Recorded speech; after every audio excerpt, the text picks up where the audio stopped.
Okay, welcome. We know you want to get to grips with important topics quickly. And thoroughly. Exactly.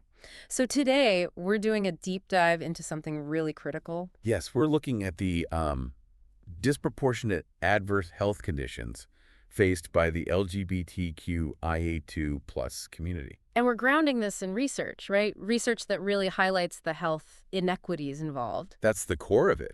Our mission here isn't just, listing problems. No. It's about trying to understand why this is happening, why it's so important if we want to see, well, real systemic change in healthcare. Absolutely, because unpacking these kinds of disparities, these significant differences in health outcomes, that can lead to some real aha moments. Hopefully, Yeah. about how healthcare could maybe serve everyone better. So starting with the research, Yeah. what's the big takeaway? What really jumps out about these health challenges? Well, right off the bat, the research confirms these worse health outcomes.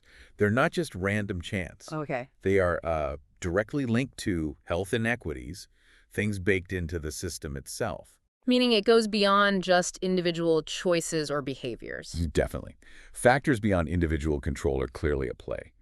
You see research showing LGBTQIA2 plus youth, for instance, facing much higher rates of homelessness. Which directly impacts health access, I imagine. Hugely. Access to consistent care, preventative stuff.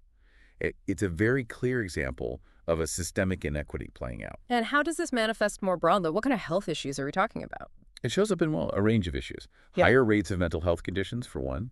Substance use challenges, too. Mm-hmm. And then there are very specific things like difficulties accessing appropriate cancer screenings or challenges getting gender-affirming care when needed. Okay, so it's not just isolated incidents or one specific area, it's broader. When we use that term health inequities, what does that look like on the ground for someone in the LGBTQIA2 plus community trying to navigate healthcare? Yeah, good question.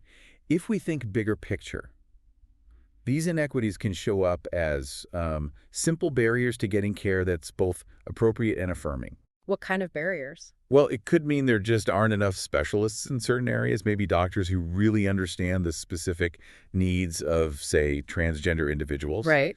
Or it could involve a lack of understanding or even, bias from healthcare providers.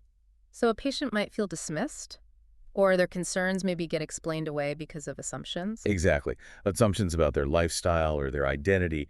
And another big piece, actually, is how this community is often left out of research. Systemically excluded. Often, yeah. From the kind of data collection that would help develop better treatment approaches specifically for them. So what you're describing sounds like, well, potentially a system that just isn't adequately set up to meet these specific health needs. That's a fair way to put it. And the research points towards needing systemic adjustments, systemic changes. What kinds of adjustments seem most critical based on what we know?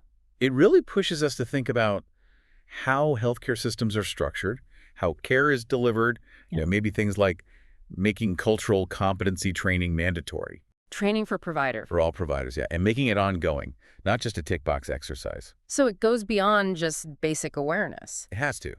It needs to actually equip providers with the skills to offer care that feels genuinely affirming to the patient. Okay, what else? Inclusive data collection is also just crucial. Systems need to find ways to accurately capture the experiences and identities within the LGBTQIA2 plus community. So we can actually see what's happening and tailor interventions. Exactly. To inform research, to tailor help. And maybe most fundamentally, policies need to actively work to root out bias and discrimination in all healthcare settings. It really does sound like a fundamental shift needed in how healthcare is approached, one that actively thinks about the diverse needs of all communities. It is a big shift. Yeah. The research highlights this need for systemic change. But let's be practical. What are some of the biggest hurdles? What makes implementing these changes so difficult?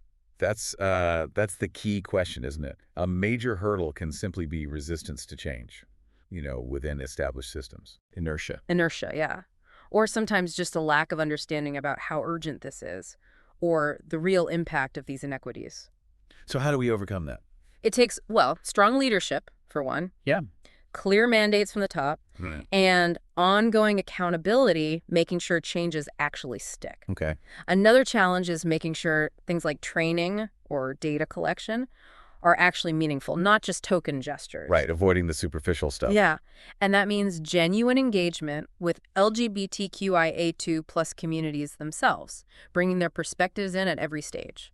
development, implementation, everything. Okay, so let's try and sum this up. The core finding, really, from the research we're discussing is that the LGBTQIA2 plus community experiences worse health outcomes. Yeah, And this is driven by underlying health inequities within the system. that's the essential point, yes. And because of that, it's just so important for healthcare professionals, for everyone involved in the system, really, to be aware of these specific challenges. Absolutely crucial. Because that awareness is what can actually drive the systemic changes needed to, well, improve health outcomes for this community. Precisely.